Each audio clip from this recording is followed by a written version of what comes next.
అడిగి గొడవ చేసి నేను వాళ్ళ తమ్మునికి చెప్పాను, మీ అక్క ఇట్లా చాటింగ్ చేస్తుంది బుజ్జి కన్నా ఇటువంటి మెసేజ్లు వచ్చినాయి అడిగితే నేనేం నార్మల్గా పెట్టినా ఫ్రెండ్ లెక్క పెట్టినా అంటే ఫ్రెండ్ మీకు ఎలా అవుతుంది సార్, తను మీ దగ్గర తను ఏమనలేదు ఇవి ఎందుకు పెట్టిండంటే నాకు తెలియదు, తను ఊరికనే పెట్టాడేమో అని తను అన్నది. ఊరికే సింపుల్ గా చెప్పి వదిలేసాను. నేను కాల్ చేసి ఇంట్లో నుంచి బయటకి ఎట్లా వచ్చావు మరి? మేడం ఒక రోజు వచ్చేసి తను అప్పటికి నా దగ్గర గొడవ పడి ఇంట్లో నుంచి వెళ్ళిపోయిన తర్వాత సొంత ఇల్లు వదిలేసి ఆవిడ వెళ్ళిపోయింది. నాకు ఏంటంటే నాకు ఫీవర్ వచ్చిందని చెప్పేసి ఇంట్లో నుంచి వెళ్ళిపోయింది. అక్టోబర్లోనే ఇంట్లో నుంచి వెళ్ళిపోయినాక సడన్ గా December 7th రోజు ఆ 2 months నువ్వు ఒక్కడే ఇంట్లో ఉన్నావా? ఇంట్లోనే ఉన్నాను. ఇన్స్టాల్మెంట్లు కడుతుందా అమ్మాయి? తను ఇన్స్టాల్మెంట్లు కడుతుంది. పాపని తను తీసుకెళ్ళింది. నేను ఫోన్ చేసిన, అప్పటికి చాలా సార్లు ఫోన్ చేసిన, ఒక 1 month ఫోన్ చేసిన తర్వాత 1 month తర్వాత నెంబర్ బ్లాక్ లో పెట్టింది. ఎక్కడికి వెళ్ళింది ఆవిడ? వాళ్ళ అమ్మ వాళ్ళ ఇంటికి వెళ్ళిందా? మరి మీరు వెళ్ళి కలవాల్సింది కదా. నేను వెళ్ళాను, ఒకసారి వెళ్తే వాళ్ళు రెస్పాన్స్ లేదు, తిట్టారు. వాళ్ళ అమ్మ వాళ్ళందరూ కలిసి గొడవపడి తిట్టారు. వాళ్ళ అమ్మాయి ఎందుకు వచ్చేసింది? నిన్ను తిట్టడానికి టాపిక్ ఏముంది? యాక్చువల్లీ వాళ్ళ అమ్మ తనకే సపోర్ట్ సార్, ఎవ్రీథింగ్ వచ్చేసి. రాకేష్ తో మాట్లాడి పర్లేదు, అల్లుడిని వదిలేయనా? లేదు కాదు, నిన్ను తిట్టడానికి కారణం ఏంటి? నేను మా అత్తగారు నేను తిట్టానని మా మిస్సెస్ చెప్పింది. యాక్చువల్లీ ఏంటంటే మా అత్తమ్మ వాళ్ళ అమ్మ వాళ్ళకు గొడవలు ఉన్నాయి. నేను నార్మల్గా చెప్పాను, నేను నార్మల్గా ఏమన్నానంటే నువ్వెవరిని నమ్మకు, మీ అమ్మమ్మని నమ్మేసి మోసపోయింది డబ్బు విషయంలో, నువ్వు ప్రతి దానికి మీ అమ్మని నమ్మి మోసపోమాకు అని ఫిట్టింగ్ మాట్లాడు. ఆవిడ చెప్పింది, వెళ్ళి ఆమెకు చెప్పింది. అది దెబ్బతింది. December 7th ఏం జరిగింది? December 7th రోజు వచ్చి మా ఫ్యామిలీకి సంబంధం లేని ఒక 8 మంది వచ్చేసి నన్ను ఇంట్లో నుంచి వెళ్ళిపోవాలి అని చెప్పేసి మా వైఫ్ ప్లస్ వాళ్ళు, మా వైఫ్ ఏమనంటే నేను నీకు డైవర్స్ ఇచ్చేస్తున్నాను, నువ్వు నాకు అవసరం లేదు అని చెప్పి ఇచ్చింది. డైవర్స్ అప్లై చేసిందట. నాకు ఇంతవరకు నోటీస్ రాలేదు. పేపర్స్ ఏంటి? ఇది యాక్చువల్లీ ఏంటంటే వాళ్ళ వైఫ్ మీద FIR ఫైల్ చేసింది, డైవర్స్ కు అప్లై చేశాడు. ఫస్ట్ ఇయర్ హీరింగ్ అయిపోయింది. తన వైఫ్ కు డైవర్స్ ఇచ్చేసి మా మిసెస్ నాకు డైవర్స్ ఇచ్చేసి ఇద్దరు మ్యారేజ్ చేసుకుంటానని ఫిక్స్ అయ్యారట. ఇది వైఫ్ తన మీద ఇచ్చిన కంప్లైంట్ FIR కాపీ. అది వచ్చేసి వాళ్ళ అమ్మాయి వాళ్ళ ఊళ్ళో జరిగింది. ఇది వచ్చేసి PS లో పెట్టారు. ఇది ఒకటి కంప్లైంట్. ఎవరు? ఆవిడే మిస్సెస్. ఏంటి వీళ్ళిద్దరు నన్ను మోసం చేసేసి పెళ్లి చేసుకోవడానికి రెడీ అవుతున్నారు అనేది. ఇప్పటి వరకు ఈ కంప్లైంట్ ఇచ్చేంత వరకు నీకు అసలు గుట్టు తెలియదు.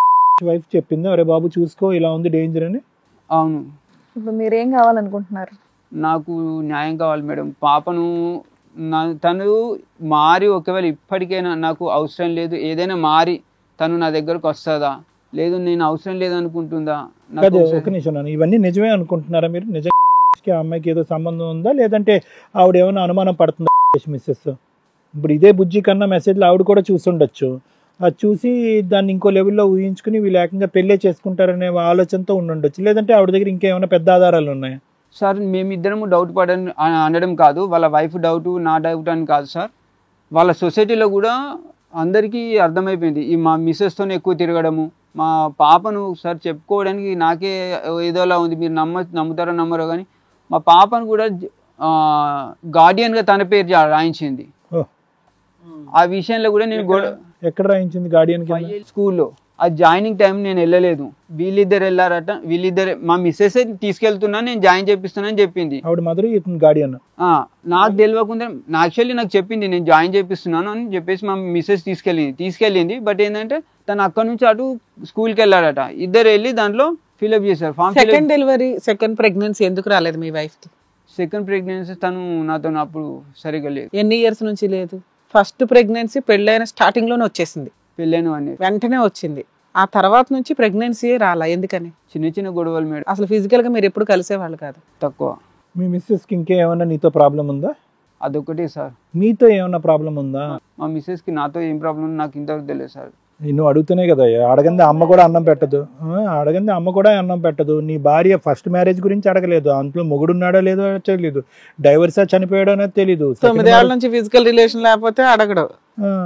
నువ్వు ఏమీ అడగకుండా ఈ రోజు మమ్మల్ని ఇక్కడ కూర్చుని, ఇప్పుడు ఎన్ని 15 సంవత్సరాల తర్వాత 10 సంవత్సరాల తర్వాత ఇక్కడ కూర్చుని ఈ 10 సంవత్సరాల పాటు ఉన్నటువంటి ఈ ప్రశ్నావళి అంతా కూడా నీ మనసులో ఉన్నదంతా మమ్మల్ని అడిగితే మేమేం చెప్తాం? మీ వైఫ్ని అడిగావా? డైవర్స్ ఇచ్చేస్తానంది కదా December 7th నేను బయటికి తరిమేసేటప్పుడు నా మ్యూచువల్ డైవర్స్ ఇస్తామన్నారుగా, మాట్లాడేసుకుని డైవర్స్ తీసుకుంటే అయిపోద్దిగా. అడిగాను మేడం, ఎందుకు డైవర్స్ తీసుకుంటున్నావు అంటే నాకు ఇష్టం లేదు. ఇష్టం లేదు, డైవర్స్ ఇచ్చేయొచ్చుగా, ఏంటి నీ బాధ అంటున్నా. నీకు డైవర్స్ ఇవ్వడం ఇష్టం లేదా? నాకు ఇష్టం లేదు. మీ ఆవిడ కావాలా? అంత చేసాక కూడా అసలు ఆయన పెళ్లి గురించే పట్టించుకోవాలి, అక్రమ సంబంధం గురించి ఏం పట్టించుకుంటాడు? ఇది కథ కాదు జీవితం ప్రోగ్రామ్ ని అందరికంటే ఒక రోజు ముందుగా చూడాలి అనుకుంటే హిట్ టీవీ యాప్ ని డౌన్లోడ్ చేసుకోండి. ఇందులో మీరు మెచ్చే మీకు నచ్చే కంటెంట్ సిద్ధంగా ఉంది. అదే సార్ మేడం ఇక్కడ చెప్పేది బహుశా ఏంటంటే ఈ రోజు ఇక్కడ మనల్ని కూర్చున్నటువంటి వాళ్ళని ఇక్కడ నరేష్ కూర్చుని అడుగుతున్నాడు, మేడం ఏమైంది నా భార్య కావాలి అనేది. ప్రతి ప్రశ్నకి కూడా నరేష్ దగ్గర సమాధానం ఉంది.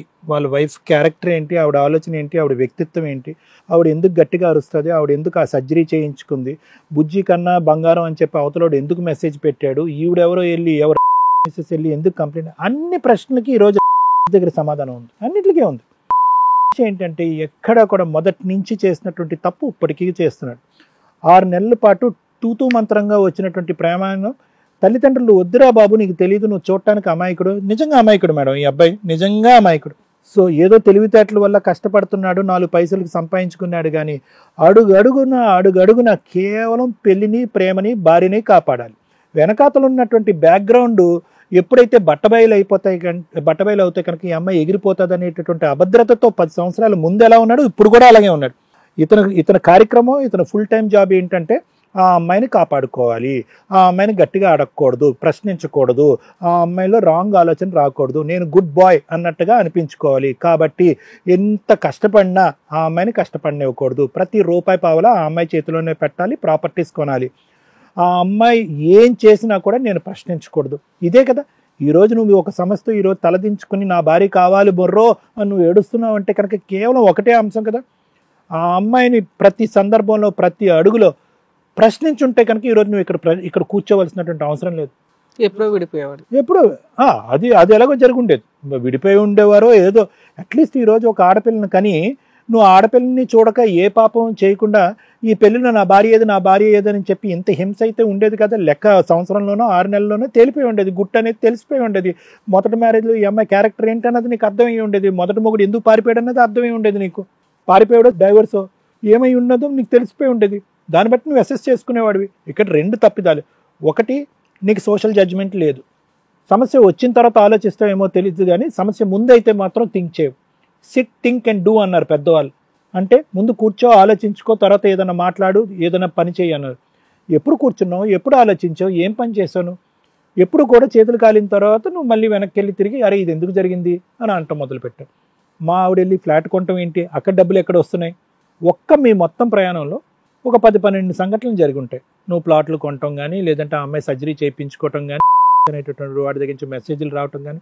హిట్ టీవీ యాప్, ఇందులో short news, live news, entertainment shows, movies, digital magazines తో పాటు మీ జిల్లా వార్తలను కూడా ఫ్రీగా చూడొచ్చు. ఇంకెందుకు ఆలస్యం, వెంటనే హిట్ టీవీ యాప్ ని డౌన్లోడ్ చేసుకుని ఫ్రీగా ఎంటర్టైన్మెంట్ పొందండి. Hit TV app. Hit TV app. Please download hit TV app. Hit TV app ని ఫ్రీగా డౌన్లోడ్ చేసుకుని ఎంజాయ్ చేయండి. మీకు నచ్చిన ఎంటర్టైన్మెంట్ కోసం హిట్ టీవీ యాప్ ని ఫ్రీగా డౌన్లోడ్ చేసుకుని ఎంజాయ్ చేయండి. హిట్ టీవీ యాప్ ని డౌన్లోడ్ చేసుకుని ఆస్వాదించండి, ఆశీర్వదించండి. ఇంతమంది సెలబ్రిటీలు హిట్ టీవీ యాప్ ని డౌన్లోడ్ చేసుకోండి అని చెప్తున్నారంటే ఎంత మంచి యాప్ ఆలోచించండి. అమెరికాలో చదవాలనుకునే వాళ్ళకి విశ్వసనీయమైన పేరు మన శౌర్య కన్సల్టెన్సీ. UK లో 1 year masters, UK లో 1 year masters, 2 years work permit up to 5 years visa. Contact Shaurya Consultancy. Contact 89851 89851.